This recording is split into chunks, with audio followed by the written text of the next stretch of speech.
இந்த உணர்வு இருந்துச்சுன்னா பாவின்னு சொல்ல மாட்டீங்க.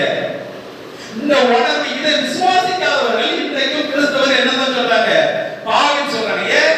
அவர்கள் சொந்த பரிசுத்தத்தை நம்பிக்கொண்டிருக்கிறபடினால், சொந்த பரிசுத்தத்தை நம்பிக்கொண்டிருக்கிறபடினால் அந்த தன்மை அவங்களால ஏற்றுக்கொள்ள முடியல.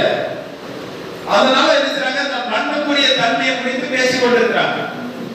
அது மறுபடி பிறந்தவர்களாய் உங்களை பரிசுத்த ஆவியானவர் உங்களை பரிசுத்தப்படுத்தினார், நீங்க பரிசுத்தமாகல. ஆமென். அவர் ஒரே பலியினால் எத்தனைக்கு நம்மளை பூர்ணப்படுத்தினார். ஆமென். இப்போ அந்த பரிசுத்தம் உங்களுக்கு அவங்கள ஆவி மனிதர்கள் நம்முடைய ஆவினால் பரிசுத்தமாக்கி இருக்கிறார். இத சரீரத்துல கொண்டு வருவது நம்மளுடைய வேலை. ஹalleluya, ஹalleluya. ஆவி மனிதர்கள் உங்களை எல்லாம் பூர்ணமா படுத்தி இருக்கிறது அவருடைய வேலை. அவர் செஞ்சிட்டார். இந்த உலகத்துல இருக்கீங்க, சரீரத்துல செயல்பட்டு இருக்கீங்க. இந்த சரீர